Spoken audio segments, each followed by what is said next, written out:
Hey guys, welcome back to Chaos Core Tech. My name's Garrett, and today I figured we would do a intro tutorial to Blender.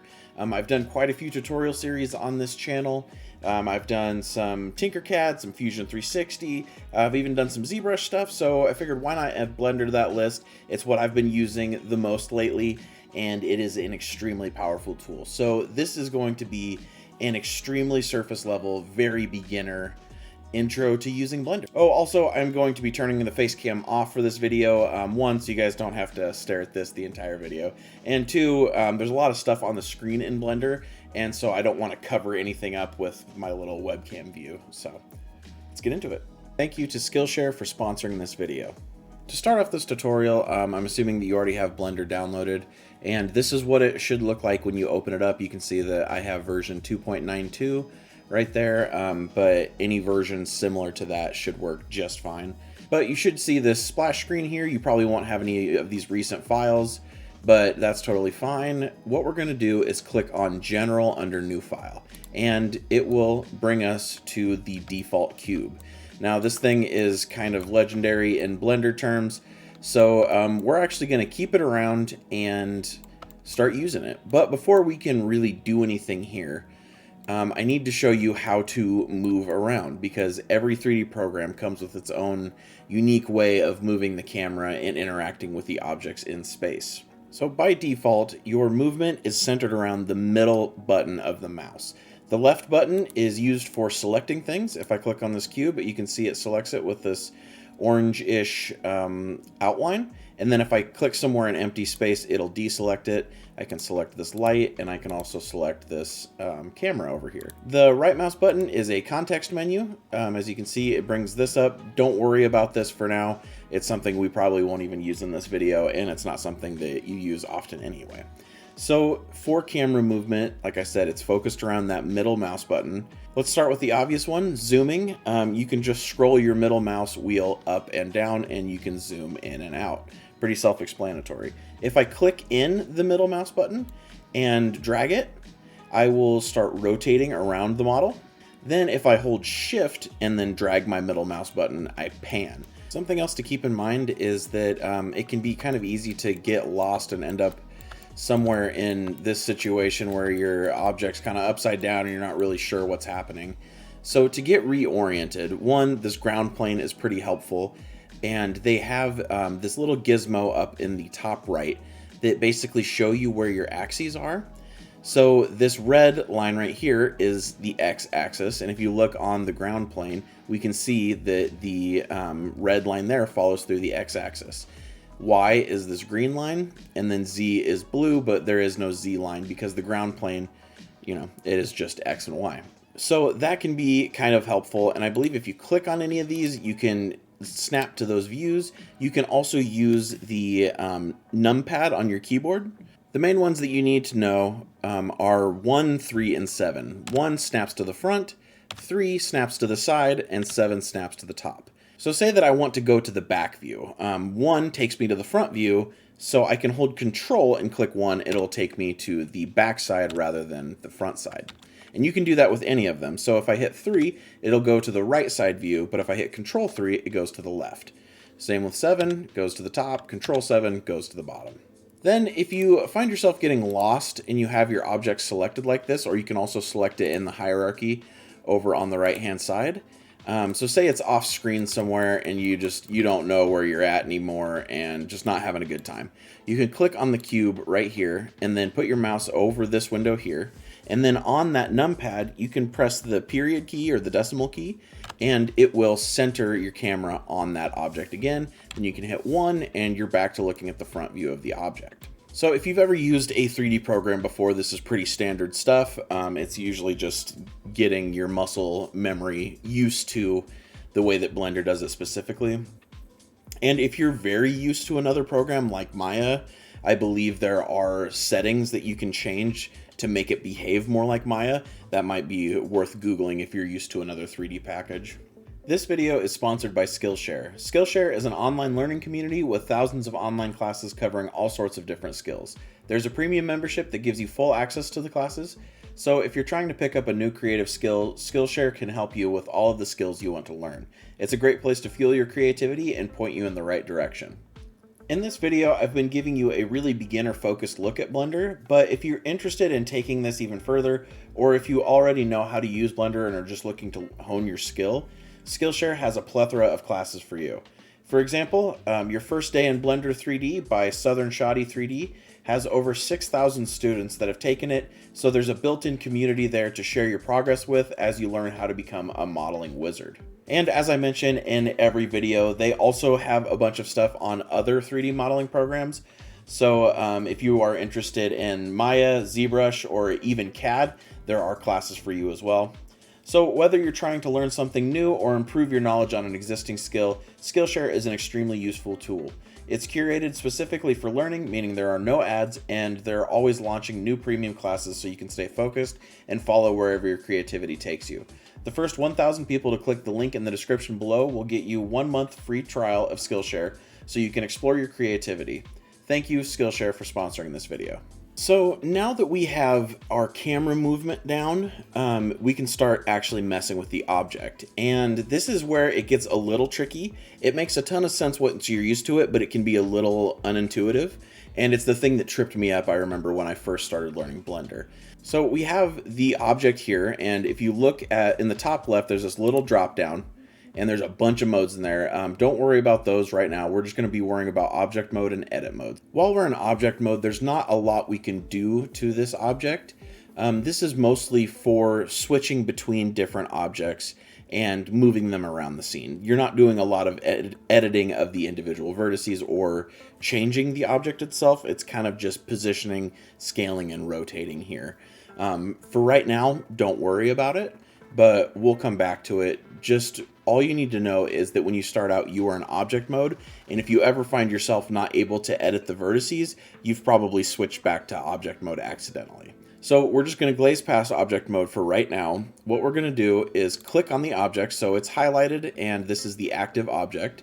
And then what we're going to do is you can either hit tab on your keyboard or come up to this drop down and switch to edit mode.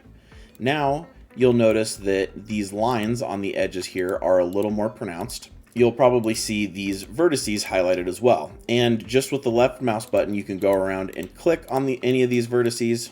Now let's break down what this object is actually made of. If you've used other 3D packages, 3D software before, this shouldn't be anything new to you, but someone who's completely new to this might trip you up. So there are basically 3 different things on this cube that we can manipulate, and any model for that matter. We have vertices, which are these points that connect all of these lines on the object. Then we also have edges, which are the lines that connect those 2 vertices. And then we also have faces, which are the faces that fill in connecting all of those lines and vertices. So you'll notice that I'm using different selection methods here. So right here I have a face selected. These 3 buttons right next to the mode dropdown are how we do this. And if you want to know the shortcut, it is 1, 2, and 3, not on your numpad. So on your normal number keys above your Q and tab around there, you can use 1, 2, and 3 to switch between the modes. 1 is your vertice select, or this button right here. 2 is the edge select, or this button right here. And then 3 is this button, or your face select. So that's just how you select things. And keep in mind that as long as you have this select box over here, you can click and drag to select, or you can just click on one to select it and then click out an empty space to deselect it. Another thing to note that while you're in edit mode, you can't manipulate objects that aren't selected. So we are editing this cube. We clicked on it and went into edit mode. So this is what we're dealing with. If I want to mess with this light, I can no longer mess with that unless I go back out into object mode. Then I can click the light. But I don't want to do that, so I'm going to click on this box again and tab back into edit mode. Next, we need to learn how to actually manipulate this object, right? So you just need to select something, and that can be either a vertice, an edge, or a face. Then you have several options. So I'm going to select just this one vertice right here in the corner. You notice there's a white dot on it, and it actually shows you kind of the edges that are connect to it by highlighting them. So there are also 3 main things that we can do with this point here. And that is moving, rotating, and scaling. And since it's 1 point, rotation and scale don't really do anything because you can't scale a point and you also can't rotate a point. So with this vertice, all we can really do is move it. And you can do that one of several ways. You can hit G on the keyboard. I like to think of it as grab. And if I do that, it'll take wherever my mouse is and link it to that vertice. So as I move my mouse around, it moves the vertice. And you can see I'm distorting the cube. So this next thing is another one of those kind of weird things that Blender does that makes a ton of sense once you're used to it, but it's kind of weird to get used to. And it tripped me up a ton when I first started. So when you move something, like if I click G here, you'll notice that even though I'm not clicking anything on my mouse, it is attached to my mouse, and you kind of can't really, like if you go off to one of the menus, your mouse loops around the side, and it just kind of gets pretty weird pretty quick. So Blender does this thing where you can either confirm or cancel an action before it's even done. So if I move it over here and I left click, I confirm that action. So now that point is there, and I can freely move my mouse, go over to the menus, and do other things. But say that I accidentally grab this and I'm starting to move it, and I'm like, oh, that's not what I wanted to do. What I can do is, instead of left clicking to confirm, I can right click to cancel, and it will just snap back into the position it was before I grabbed it. So just realize that whenever you're doing anything, if you've got it attached to your mouse like this, you need to left click to confirm or right click to cancel. So now that we can confirm or cancel, let's try out some of the other movement methods. We've got the grab down. So I'm going to click this top face because I want to manipulate that. So I'm going to G grab, and you can see that I can move everything around like this. So if I hit S and then drag my mouse, you can see that I can make it bigger, I can make it smaller, and I mean that's really all scale does. And once again, you have to confirm or cancel. So if I come out here and this is what I want, I can hit left click and it will accept that change, and then I can go through, grab it, do other things I want to do with it. And the other thing we can do is rotate. So if I hit R on the keyboard, you can see that I can rotate here. And you might notice that it's kind of weird because, one, we're crossing polygons there, which is not a good thing to do. But two, it's not really rotating around any normal axis. It's using the camera view that we have right now. So basically the angle that we're looking at the object, it's using that to try and get a axis to rotate around. So there's a couple ways we can get around that. One, if we snap the camera, like if we snap it to the front here and we rotate, it will rotate right along that center line there, which is pretty nice and very convenient to do. Another thing that we can do is just explicitly tell it what axis we want to rotate on. So say that I want to twist it, basically. I want to rotate through the Z that's going up and down. So one way I could do that would be to go to the top view by clicking 7 and then rotating there. So that's one way to do it. But if I don't want to do that every time, what I can do is click R to rotate, so you can see that I'm rotating freely here. And then while I've got this pulled up, I can hit Z, and it will just lock it to the Z axis, and I can twist it how I want to there. And then from here, it's the exact same thing. I can confirm or cancel, so I'll just confirm there. And it becomes very quick. So like if I were to move this up, I would just hit GZ. I want to scale it down a little bit. If I only want to scale it on the Y axis, I can hit S for scale, Y to lock it to that axis, and then drag out, and you can see that now it stretches it in that direction. Left click to confirm, and then say that I want to rotate it around the X axis here. I could hit R, then X, and I can tilt it that way. But do not feel bad in the beginning about using these gizmos over here. That's what they're there for. So just to recap, we've got the select box, which is how we select different things. And I'll select this face since we are on the select face mode. We have a move gizmo that we can move things around. We have a rotate gizmo to rotate things. Scale gizmo to scale things. You probably see where this is going, but there is also just a straight transform gizmo that has all of them built into one. And this is pretty handy. So you can just click, drag up If I want to rotate it, I can do that and then scale it out in this direction. So it's all just kind of in one gizmo right here. Okay, so let's take a quick break because that was a lot to throw at you guys. At this point, go into Blender and just mess with this stuff. You don't really have to worry about messing anything up. Just go in here, mess around with an object, and just kind of distort it, get used to how these different tools work, and just moving things around in Blender, getting used to the camera controls. Do that before you move on to trying to learn more complicated things, because if you try to learn those more complicated things and don't have these basics down, you'll find yourself fighting with the camera a lot and just having a not great time. But if you just spend a couple minutes in here messing around, I think it'll do you a lot of good.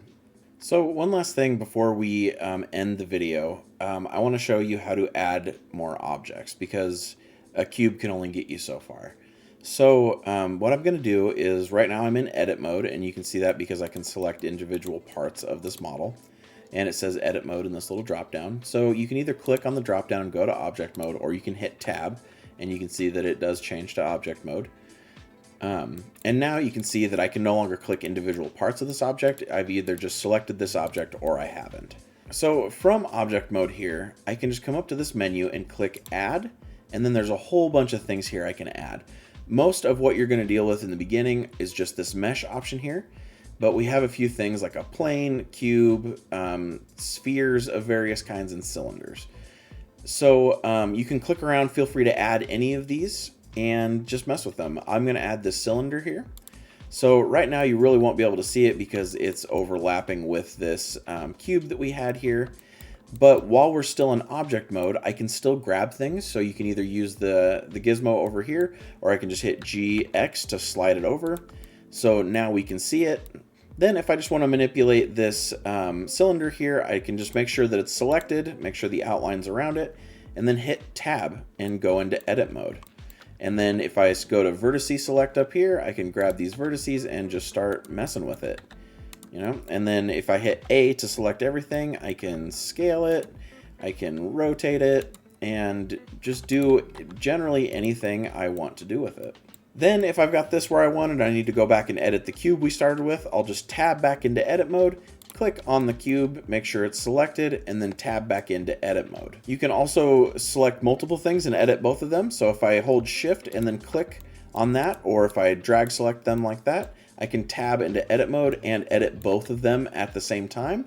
That can get a little confusing, so I would not do this type of thing if you're just starting, but just know that it is possible.